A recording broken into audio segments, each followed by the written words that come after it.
I give you some humble advice as a brother. Yeah. In Islam, we have aql, which is intellect, and we have naql, which is to do just as you're told. And in Islam, we approach Islam and we learn Islam and we practice Islam with both of these concepts. Aql, the intellect to recognize the truth, and naql. So when Allah says there are angels, I haven't seen the angels. But I accept the angels as I accept the screeching that comes from this woman right in front of me. So why did he marry her? Yeah. Why did he marry her?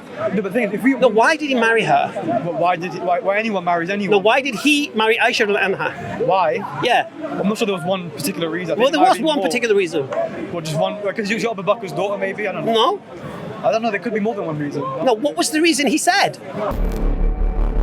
But aren't there also hadith where you talk when it goes through the time, the time in which Prophet was getting married to Aisha, what was going on in his life during the same period? Why does that matter? Because for me, it matters a bit because it kind of throws like a level of doubt over that hadith. Where do we get 70% of our religion from?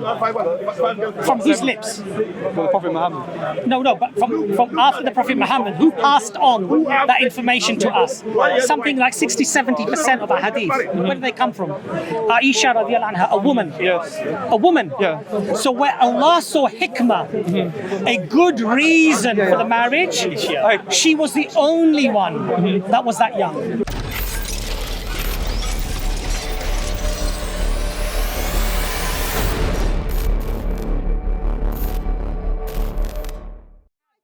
Morality. Using Muhammad as Our a morality, just relax. That is disgraceful. Have some water, so relax. Now, let's so check out so what you have to realize, is that when we judge anything in Islam, we have to be humble. Just because my heart doesn't fully accept something, or just because that I don't feel right about something, that does not make it right or wrong.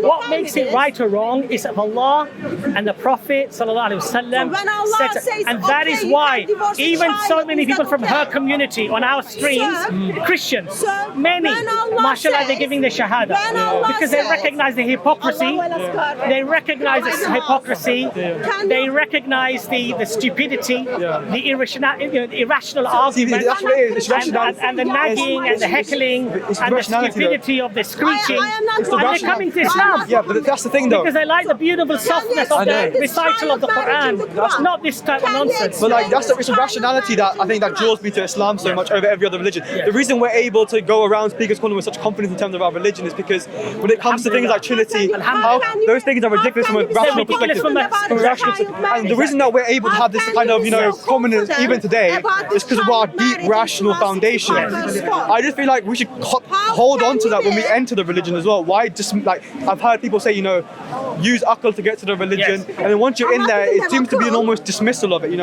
Now we've reached here. Now I give you some humble advice as a brother. Yeah. In Islam, we have aql, which is intellect, and we have naql, which is to do just as you're told. And in Islam, we approach Islam and we learn Islam and we practice Islam with both of these concepts. Aql, the intellect to recognize the truth, and naql. So when Allah says there are angels, I haven't seen the angels. But I accept the angels as I accept the screeching that comes from this woman right in front of me. Right? Because just as she screeches, I know that there are angels in heaven. Right? Because why? Because Allah subhanahu wa ta'ala told me that He created them. I haven't seen the jinn. Maybe I might have. But I accept that Allah has created jinn. The good jinn and the evil jinn. Allah has created them. Why do I believe that? Because Allah, that's the naql. That's a naql aspect. So now, I know from the bottom of my heart, from the bottom of my heart, can you please tell me about the child whatever the Prophet Muhammad sallallahu alaihi wasallam did and he taught was from Allah. Disgusting. This was disgusting. He was and he will always be till the end of time. The highest of moral standards. Alhamdulillah. And if there is something if there is something that happened that I find difficult to really truly absorb, then I recognize that that's a limitation on me, not on the limitation of the Prophet Muhammad. Then don't we end up falling into this kind of blind belief? Go away? Can you please? Can No, you please you go already away? engaged me by mocking Anyway, me. because Don't touch me. Don't touch me again. Don't touch me again. Can you please just? Can you please? Yes, go and That's do like wudu. wash your hands. Go and do Do a wudu. full ghusl. Yeah, do That beauty of Islam being so rationally coherent, I feel like it almost starts to disintegrate a little bit when you. When it talks about the It starts to divorce between disintegrate a little bit once you got. How can this be so rational when it is talking about You divorce start between replying moments of China? like blind faith. How can this be so rational when it is talking about the China? When you start replying at like a level of blind faith, and like I feel like although I understand that idea of not accepting things, the reason I accept angels exist is because I accept the Quran is from God for rational reasons, and then I accept what it says there. But then how we interpret these things outside of the Quran, they require a level of rationality. Who can interpret a book of quantum physics more than a quantum physicist? Okay, who can interpret Islam better than the one who spent all his life?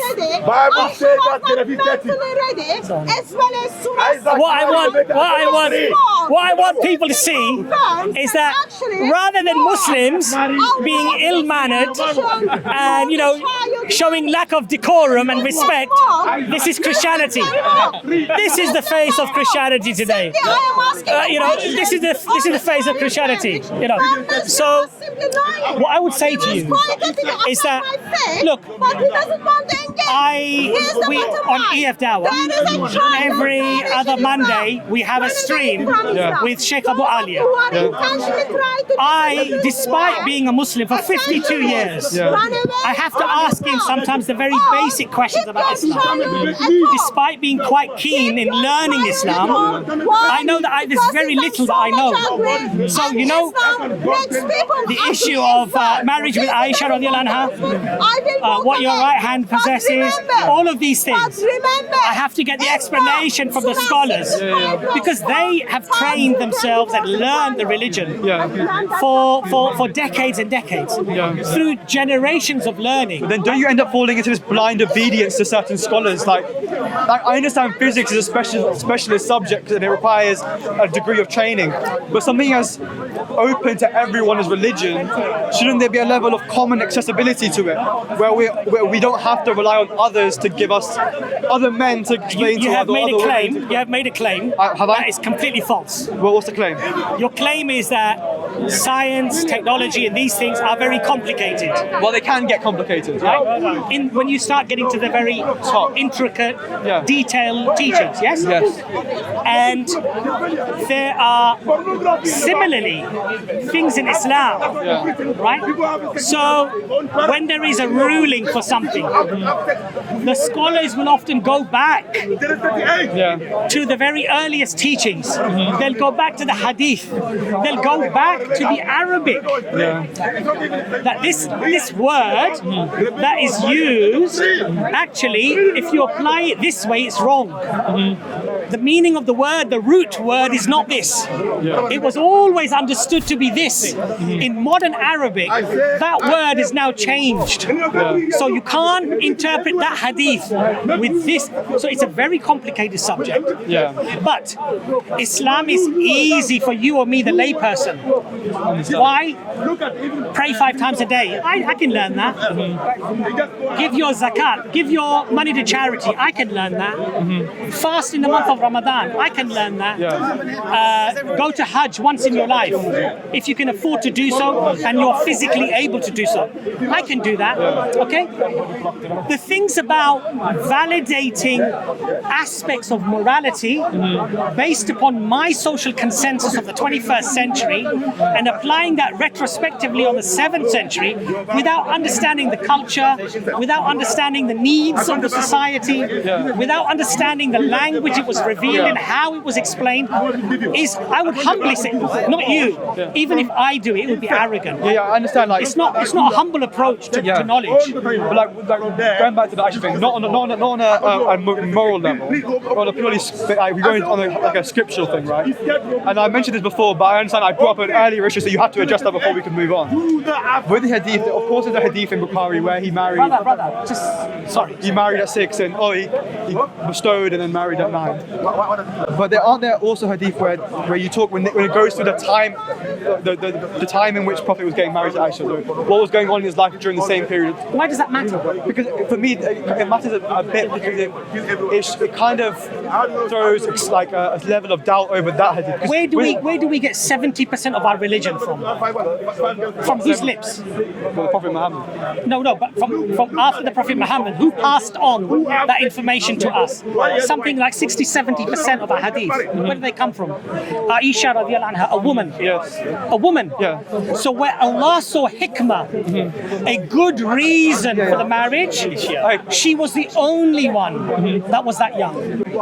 The other wives were divorcees, some were older than him. The brother's a Muslim, and he is just saying that this concept of Aisha radiallahu anha doesn't sit. So he doesn't believe that the hadith are trustable. Okay, all right. Just let me ask you a very simple question. If you knew for sure that the Prophet ﷺ said that thing, would you adhere to it? Yeah, of course I would. So you're questioning the isnad? Yes. Okay. And have you looked into the science of hadith and why we believe they're true? Not to a level in which I would claim any sort of like level of expertise or anything. Right. So I would look into this particular issue. My recommendation for you, seriously, this isn't the place to do this thing. Go to One Message Foundation, Sheikh Uthman. Go to Farid Responds. These guys are experts. And he's got courses. They got libraries behind them of hadith. Yeah. Okay. So the next question you need to ask yourself is, how do you know anything that occurred in history at all? Through evidence, right? What evidence? One second. Prove to me, how would you know Julius Caesar existed? Or Harold got it in the eye? Let's go to that one. 1066, King Harold. Eyewitness accounts, testimonies. How do you know that eyewitness accounts is reliable? How do I know it's reliable? Yeah. Because there tends to be a level of scholarship that comes down the line. What's the scholarship? What's the scholarship? The scholarship are the people that look into it and there's like... How do they look into it? How do they know that one guy is saying what's happening? Written accounts. Right, so why do you believe those accounts are true? Because, well, they don't believe it just because they like the narrative. It tends to be more, if there's more than one account of something Right, and in Arabic we have a word called mutawatir. Yes. What does that mean? Mutawatir hadith isn't that the one that's like you're kind of rejecting? No. That's the one that you accept? No, mutawatir means you have more than one account of the same occasion. Okay. The same situation. So here's the problem you've got. If you want to question the reliability of the hadith, you need to be questioning the reliability of anything you've been told happened in history. But that's the thing though, like, would you admit that hadith are completely, are they fallible or not? Nobody says they're infallible. They are infallible, right? So there are certain hadith right, that so you admit. So how would you know if a hadith is reliable or not? You would look, first of all, you would look at it, see if it conflicts with the Quran. That's the first thing you do. Right. If it contradicts the Quran, then you can't accept it, can you? It can't be from Muhammad if it contradicts the Quran. Do you accept? Go on. Second of all, it has to make sense on a rational level. Why? Because if it's not rational, then how can you believe it? Well, how does that make sense? Well, I only believe things that are rational. Your rationality is enslaved to your environment, to your education, to who brought you up, to how. Listen, we know psychologically that a young child is neurons, how it makes sense of the world. Yeah. Its neurological connections are formed through experiences and learning. But be that as it may. Please let me just finish my point. Yes.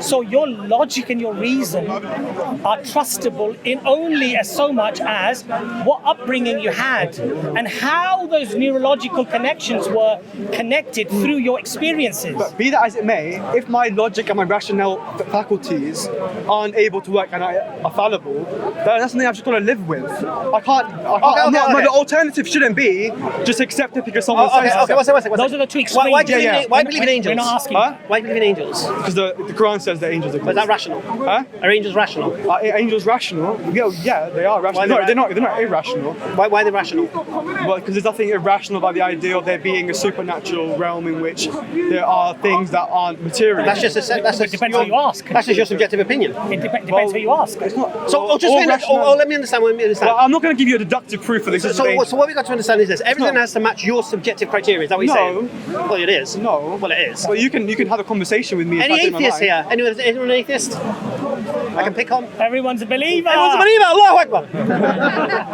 The point here is this: if I speak to an atheist, I believe in angels, and say no, it's irrational to believe in angels. You'll say that there's no evidence for it, say and then it's you're irrational. asking him what's the evidence. You say there's no scientific evidence. But that's not the argument I'm making. But he will say, I'm not falling into scientism. No. What he will say is it's irrational. Yeah, but what he really means is there's no scientific evidence. That's what he really means. Which for him will mean it's irrational. But that's his fault, though, isn't it? That's not what I'm doing. It's just that's his problem. Right, and he'll say that's your problem. Well, that's fair enough. We can say what he likes, but we're the ones having a conversation. In the reality here, who cares what makes sense to you? Who cares what makes sense to me? Yeah. Well, I hope that we have a shared level of rationality where we can discuss and criticize each other's ideas, right? So we can come to a shared idea of what is rational and what isn't. So when it comes to something not being rational, then we can discuss it and be like, does it make sense? You're conflating rationality to subjective reasoning, and they're not the same. So what's the difference then? But huge difference. Are you trying to bring? There's no emotion involved. Because if you say you haven't asked me for an example. If you're saying rationality, your assumption is that it's an axiom. Mm-hmm. It's the very foundation, and it's correct, 100%. No, it's most inductive things. For example, that rational, right? You're saying, but it's most likely it didn't happen. Most likely it did happen. What you're saying is, you're saying your rationality, but you're forgetting the fact that it's purely subjective and it's limited dramatically to where you're born. If you're born in Africa, your reasoning may be very different. There's not much you can do about that. If you're born in Pakistan, no, but the point is this: don't then use it as an axiom.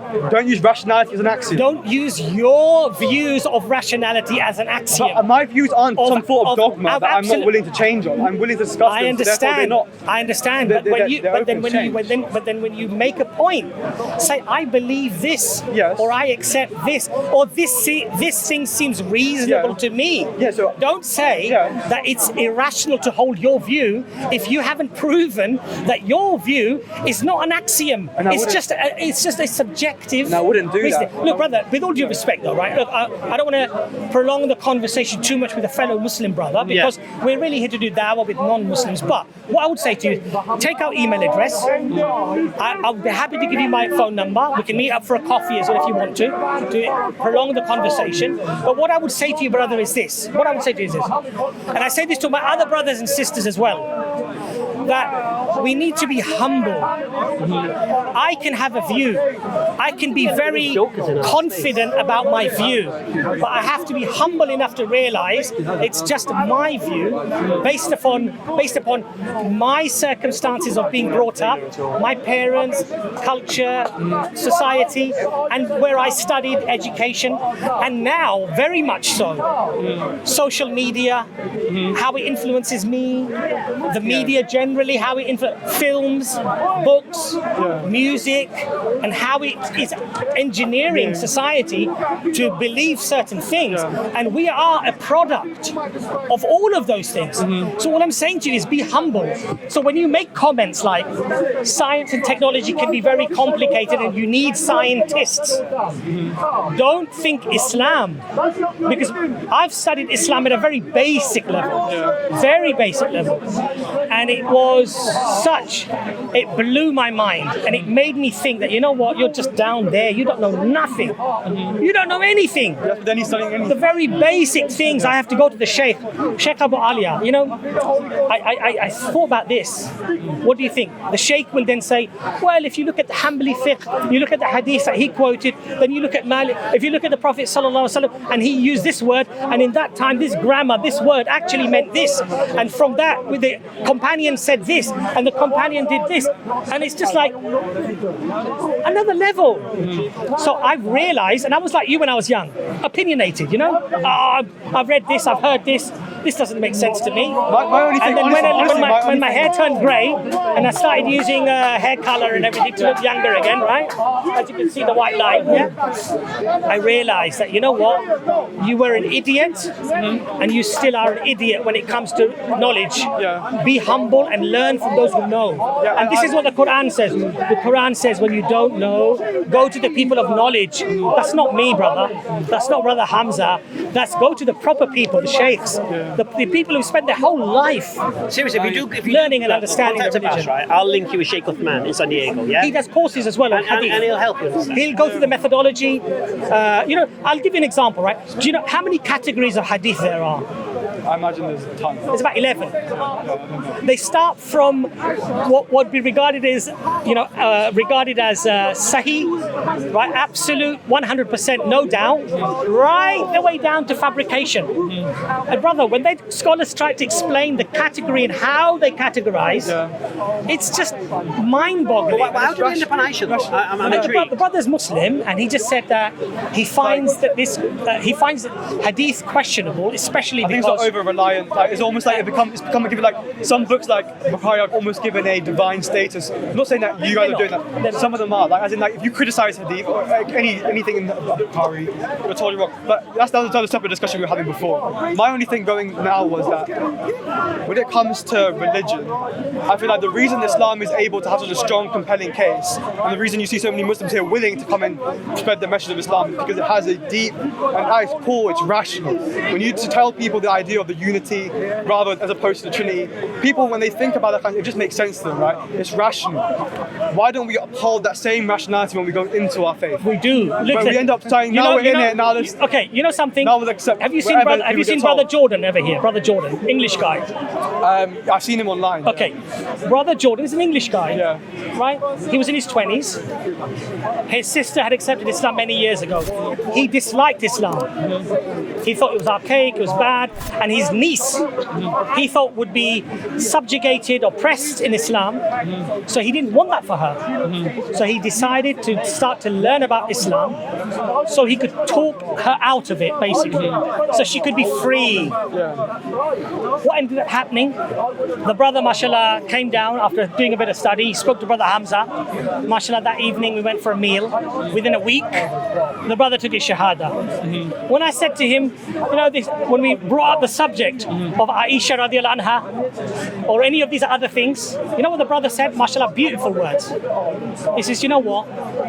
When you think about these things carefully, looking at the times that the people were in and their needs of that time, it was the least of all problems. It was the best way. And the beautiful thing he said, that Islam has a lovely caveat to these things. That if there's harm, if the social dynamics have changed, if it's now not seen to be desirable, if life expectancy if all of these things have changed, marry older. Because it's a beautiful religion. When it's needed, it applies. When it's not needed, you change. And just as a caveat, and this is an English guy. Sheikh Uthman, he's a scholar of Hadith, but he doesn't believe Aisha and Anha was 6 and 9. I don't either. I think No. I don't either. Why? You don't believe she was 6? I believe there's more evidence. That's kind of my point. No. But that doesn't mean you go around and tell people who believe she was 6 and 9 because of an explicit hadith that they're wrong. But yeah, the same way you can. I'm not saying they're wrong, but it's nothing wrong with sharing my opinion, though, is there? Regarding the issue. No. The same way you would. I'll say it again to you. About Sheikh Uthman. Sheikh Uthman. He's hardcore. Yeah. Subhanallah, scholar of hadith, and he's got a video on his channel about this, explaining why he, as a scholar of hadith, look. People say to me, "Well, why don't you believe Aisha was that age?" Oh, you're just because you're living in the 20th century now, and the people are calling your prophet a paedophile, that you're trying to distance yourself. I said, no. For me to accept she was 6 and 9 means I would have to ignore so many other hadith. Yeah, that's what I mentioned before. So you're telling me I have to accept this one hadith, and there's all this other stuff that kind of implies something differently, and you're telling me I have to ignore all that and do that. Now, for me, subhanallah, I am what I am. I go to where the evidence leads, and I'm looking at the, Abu Bakr radiallahu anhu had his children all prior to Islam, and he married her after the Hijrah. Well, wait a minute, the Hijrah was like 13 years after the call to Islam, and if Aisha was already born, she couldn't have been that, and this, and the age of her sister, and all these other things, and when these verses were revealed. That doesn't mean she wasn't 6 and 9. It just means we have opinions on these things. And you know the beautiful thing? It doesn't matter. It really, really doesn't matter. Now, if anyone comes to me and says, and I think that's what you don't like. I think people use this against you, maybe on internet forums or whatever. Your prophet's a pedo, and you think, the only way I can get away from this is this. Look, the Prophet Muhammad, peace and blessings be upon him, if his sexual gratification was little girls, he would have married little girls by the dozen, right? He wouldn't have married 13 women and all of them be widows and divorcees apart from Aisha. He would, and in that same paradigm, if you're saying that he's invented this religion, then he's the author of the Quran, and in that Quran you would be talking about little girls again, because this is his sexual gratification. But we don't see that. So my question to anybody is, why did he marry her? Why did he marry such a young girl? If he married such a young girl, why? He could have married anyway. He married 2 women. He married her and he married another woman after his wife Khadija died. Now, his wife, when people come to me about the age of Aisha, I say, why don't you talk about his wife before that, who was like 20 odd years older than him? Yeah? When you say to me, you follow the example of your prophet and marry a child, no, I'll follow the example of my prophet and marry a woman 20 years older than me. Or I'll follow the example of my prophet and marry a Jewish woman. Why all of a sudden are you picking on this? Because I know your mind is in the gutter. You're thinking the only reason he could possibly marry a young girl is because he wants sexual gratification with her. Now, the irony is this: a paedophile is the antithesis of this. Paedophiles prey on prepubescent children, and when that child reaches puberty, they move on to another child, because that's what a child is in a paedophile's mind. As soon as puberty occurs, that's no longer a child for him, and he wants another child. We don't see this. We see he waited for her maturity before he consummated the marriage, if we follow this line, right? So even that, do you know what I mean? So why is it when we... So why did he marry her? Yeah. Why did he marry her? No, but the thing is, if we... No, why did he marry her? Why anyone marries anyone? No, why did he marry Aisha anha? Why? Yeah. I'm not sure there was one particular reason. Well, there was one particular reason. Well, just one, because he was Abu Bakr's daughter, maybe? I don't know. No. I don't know, there could be more than one reason. No, what was the reason he said? Why did he marry her? I'm not too sure.